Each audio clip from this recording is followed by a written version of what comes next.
welcome back to Jess Knits and Sews. I am Jess, and this is the corner of the internet where I talk to you about my knitting and sewing adventures. So yeah, it's been a while. I feel a little bit awkward. I haven't been talking in front of the camera for some time, but here I am. So I guess a little bit of life update. I will put a timestamp below if you are not interested in hearing about me or my life. I get it, girl. No offense. You can just fast forward to the timestamp where I start talking about my knitting and some sewing today. So a little bit of a life update. As you can see, the setup is a little bit different today behind me. I have recently moved states, so I am originally from Melbourne, Victoria. I have lived there for 7 years of my life, and recently me and my husband, we decided to move up to Queensland. So he's originally from here, and well, the lockdowns, if anyone who's in Australia would probably know quite well, has been rather harsh. In Melbourne, Victoria, we were in lockdown most of the past 2 years, and we just didn't really get to do much, and we just, had a lot of time to contemplate, and we just kind of wanted a bit of a change and a change of scenery.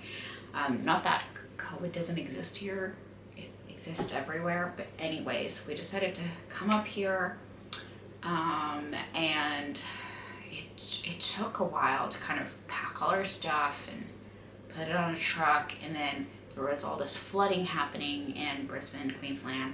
So we drove up to Sydney, and because of the flooding, our stuff couldn't be transported in time to Brisbane. So then we stayed back in Sydney because it probably wasn't even safe to drive up to Brisbane. And what were we gonna do in Brisbane without all our stuff anyway? There was we wouldn't even have a bed to sleep in, which wasn't the worst. We stayed there for 2 weeks in Sydney, and it was kind of strange, after being in lockdown for 2 years and suddenly you're in a different place. We stayed in sort of a, what do you call them, service apartments in the Sydney CBD, and it was kind of nice. I actually got to hang out a lot with Kat and Mel, who are also Australian podcasters. If you haven't checked out their podcast, please do. Kat from Oliphant Kat, and also Mel from 3 Cats Yarn. Yeah, so we got to know each other during lockdowns, and then it was really nice to actually be able to catch up in person and do some knitting in real life together, which was really nice. So it wasn't the worst thing, but here I am in Queensland, where it's mostly sunny except for when it rains and floods, and yeah, so that's me. Life has been busy. I haven't been doing as much knitting as I would like, but I do have a few updates, so I thought I'd come on here and share them with you. So obviously, elephant in the room, I am wearing this top. This is probably the only finished object I have so far this year. I will take up my notes because it's been a while, y'all. It's struggle town a little bit. So this pattern is the Stripey turtleneck by Emily Curtis. She is EMWEECURT on Instagram. And so I first discovered this pattern from, I believe it's Mel of Cozy Cardigans or Big Little Yarn Co. She made this top, and I saw it and I'm like, oh, it's so cute. Seems like it's an easy knit. But the only difference is originally this pattern was designed with little tiny stripes. I wonder if I can show you. So this is the original design. It normally looks a little bit like that. That's Emily herself. Little tiny stripes, but I modified it. Obviously, as you can see, there are big stripes with all different colors to use my advent calendar from Chloe of Woolen Works. So there is a little bit in here that isn't from the Woolen Works Advent, because I was kind of running out of ideas of like what colors to put in here. I did write a little bit about it on my Instagram, but these two colors here at the top are from the leftovers from my Stephen West shawlography knit. So I will call out the colors on here that I have. There's so many colors, I do have to look at my notes. So the one on the top here is 24 Mile Hollow Yarn Co. in Deco. This nice, beautiful dark pink. And then the purple is 24 Mile Hollow Yarn Co. in Baby Kit. I got these two from Make Your Store in Victoria. This top color here is Malachite, or is it Malachite? Malachite from the Woolen Works Advent. So these are the only two colors I want from the Advent. This one at the top is called Prism. It kind of reminds me of like fairy bread a little bit, you know, with the rainbow sprinkles and the white in the background. I love this color. And then the pink here is Watermelon. And then we move to this color here. That's kind of like a peachy orange, sort of raspberry color. This is Gum Blossom, Sunburst. And then we have Limoncello, Cinderella, Ultraviolet, and Malachite. Again, no wait, Ultraviolet and Malachite at the bottom. And then there's a little bit of ribbing, and the sleeves here are, I kind of ran out of that Malachite color. The sleeves are in Peacock, which is sort of like a similar color. It's kind of green, it's got like a little bit of purple. Yeah, and I've kind of knitted it in this like crop length, obviously. And I absolutely love it. I've been wearing it heaps. It's quite, because it's in fingering weight, it's quite cool to wear. Like you could definitely wear it on a 25 degrees Celsius day, maybe like on a 20 degrees Celsius day if you don't get cold easily. Yeah, it's kind of a nice summery day today, so I figured I might wear this top this evening while I go out rollerblading with my friends. That'd be fun to wear something colorful, you know? Speaking of which, it's kind of like a new rabbit hole I found myself in. Suddenly I'm like, rollerblading sounds like a great idea. And I bought a pair of these really cute Impala rollerblades. I'm gonna show you on the screen. So if anyone's like also into rollerblading or roller skating, comment down below, because I actually posted the photo of my new blades on Instagram on my new account, and I found out there are some knitters out there that are also really into rollerblading, and it's just kind of been nice to chat about something new and exciting, but also to find out that there are people that are passionate about multiple things that I'm also passionate about, knitting and trying this rollerblading thing. Anyways, enough about that. I absolutely love the texture as well of the yarn from Chloe of Woolen Works. It's absolutely beautiful. I encourage you to check her out. She has a lot of vibrant rainbow colors, a lot of exciting fingering weight and mohair yarn as well. So yeah, definitely check her page out. In terms of whips, I have, so I don't know if y'all would remember from last time, I was knitting the Tecumseh Sweater. Is that how you say it? I'm just gonna wing it and say that that is how you say it. So I'm actually done with the body.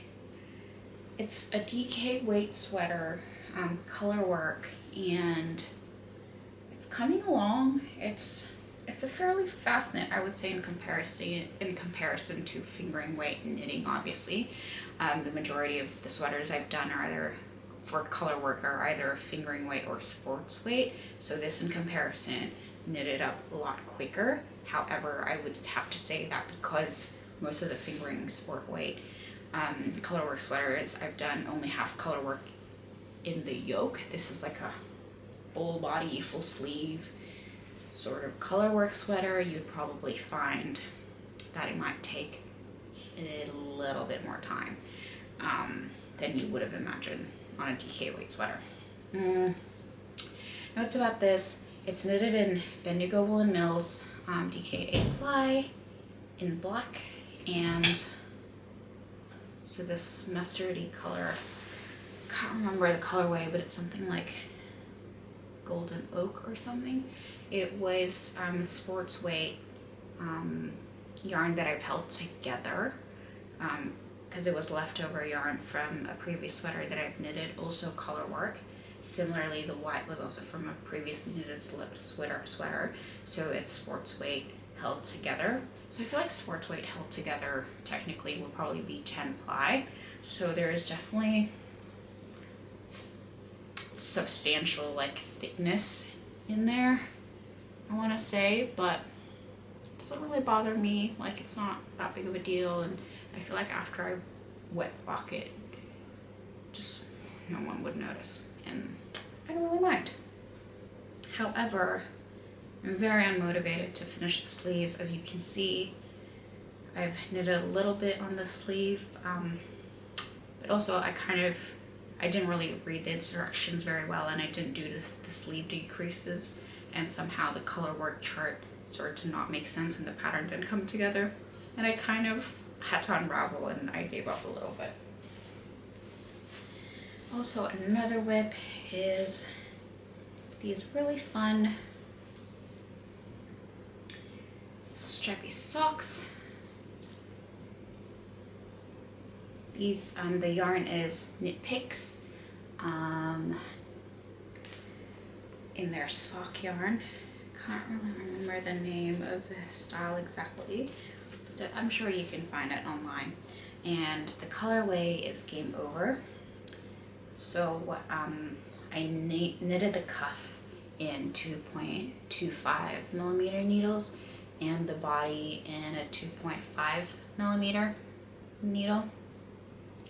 I'm usually size small. I have quite small feet, so I've done the size small, which is, I believe, 58 stitches, something like that, or 56.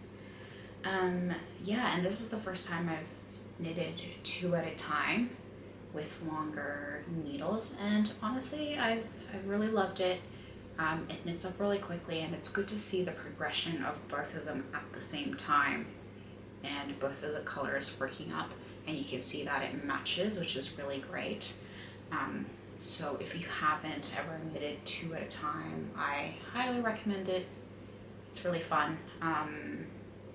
And you avoid having the second sock syndrome where you've knitted one and then just abandon the other. So yeah, and they're just so colorful and fun, and I just love like how it's kind of a bit of a throwback, like retro 90s color, I feel like. Super cute. I feel like I'm kind of going through like a colorful stripy phase with my socks on top. Not intentional, just something I'm really into lately.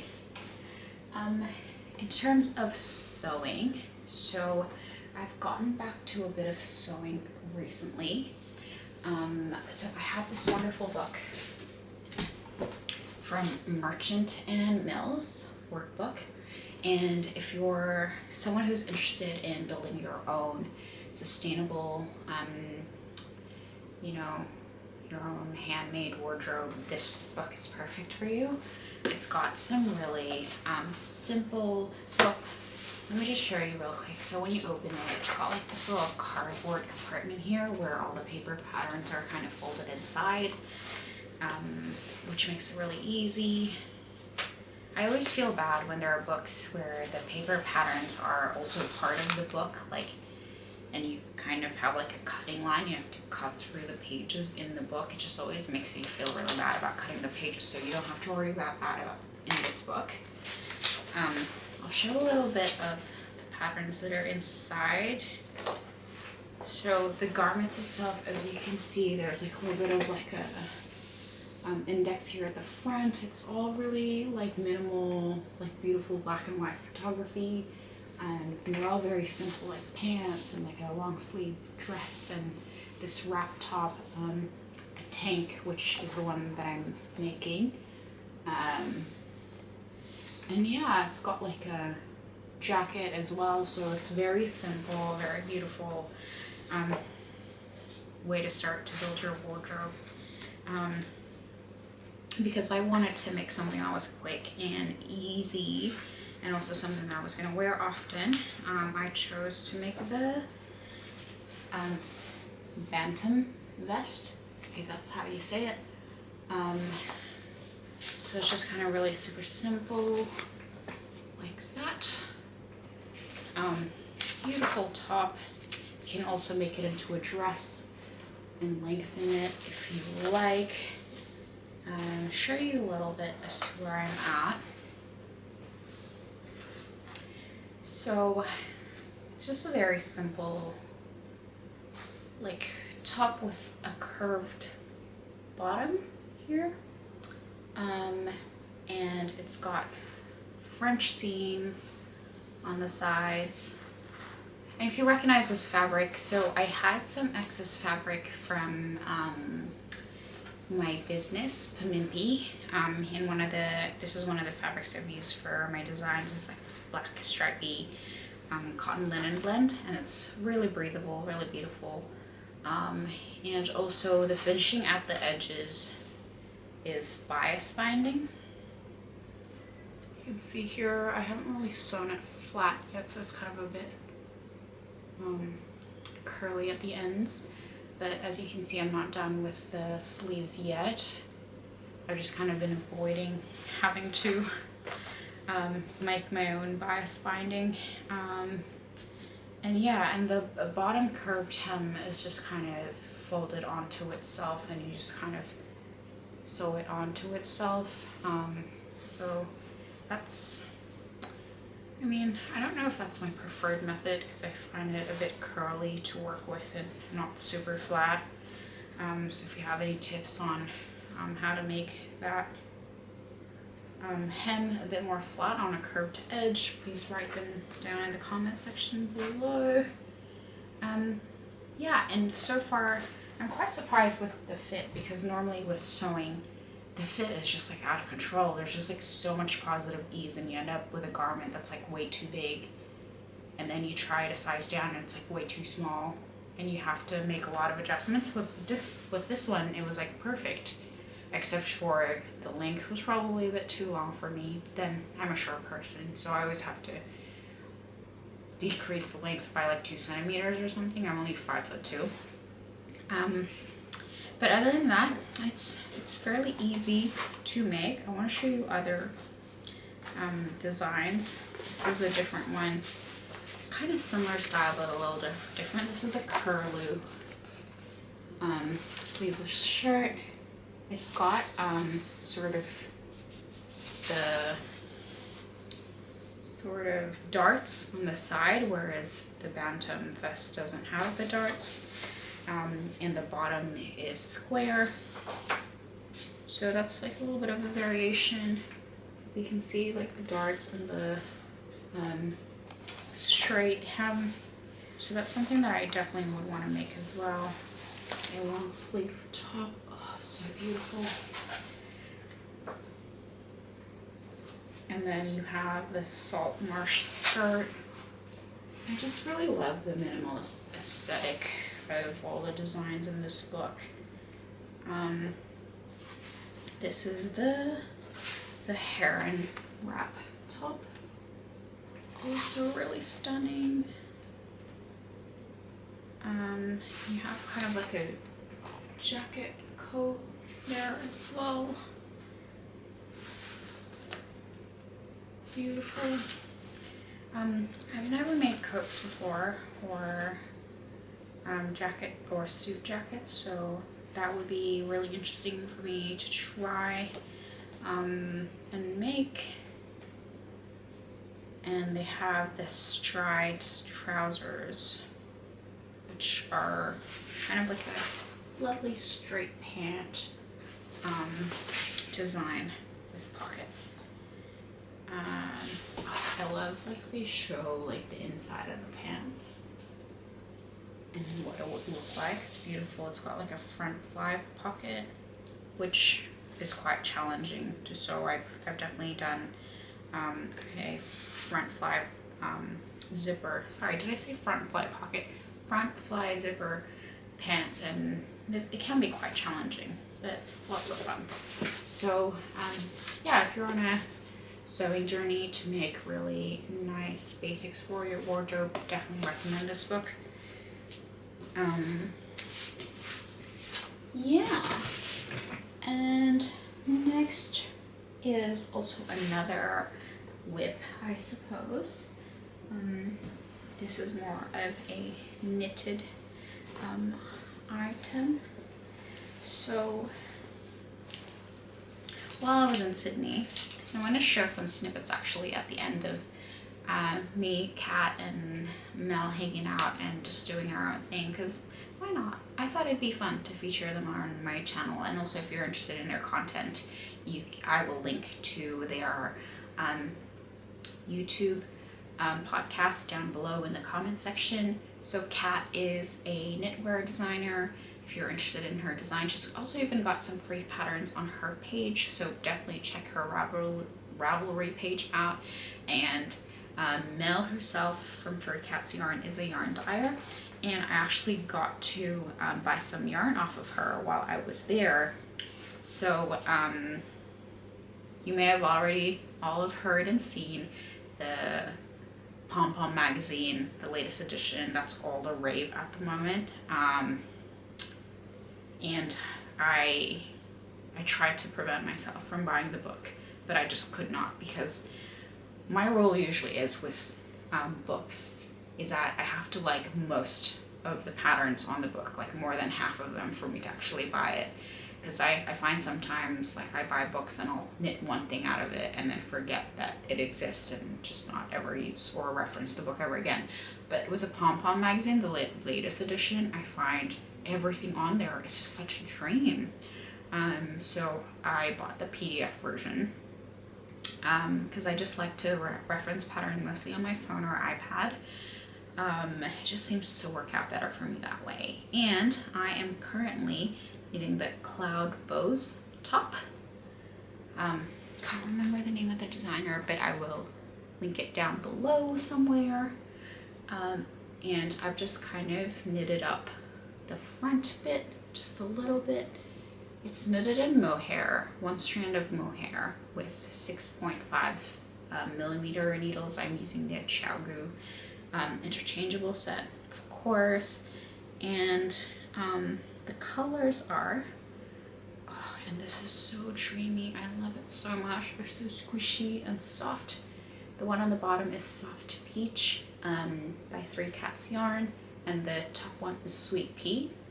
Now Sweet Pea looks like it's like white mohair, but if you actually, this is, and Mel was so, she was kind enough to wind them into a ball for me, but when you see Sweet Pea in a skein, you can actually see some variation in color. There's like a little bit of yellow and pink. It's like soft pinks in there, so it's not like a plain white mohair. And you can kind of see it when it's knitted up here. It's not like a pure white. I don't know if you can see it. I hope you can. So the way that this top is constructed is it's modular knitting.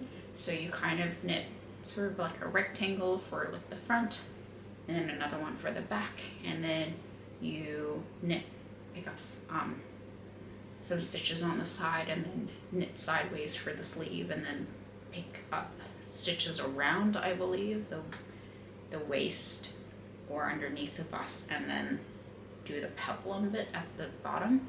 So I thought the construction was quite interesting and different, because I'm used to knitting everything in around, and I kind of love that, like something interesting and different to learn. In terms of the knitting itself, it's mostly stockinette, and obviously it's really big needles with very thin yarn, so it's very airy and light, and very gapey, which is not usually something I like, but because of this design, I feel like it was fit for purpose. Like, you want it to be light and airy and dreamy. So I'm excited to see what this turns into and show you all.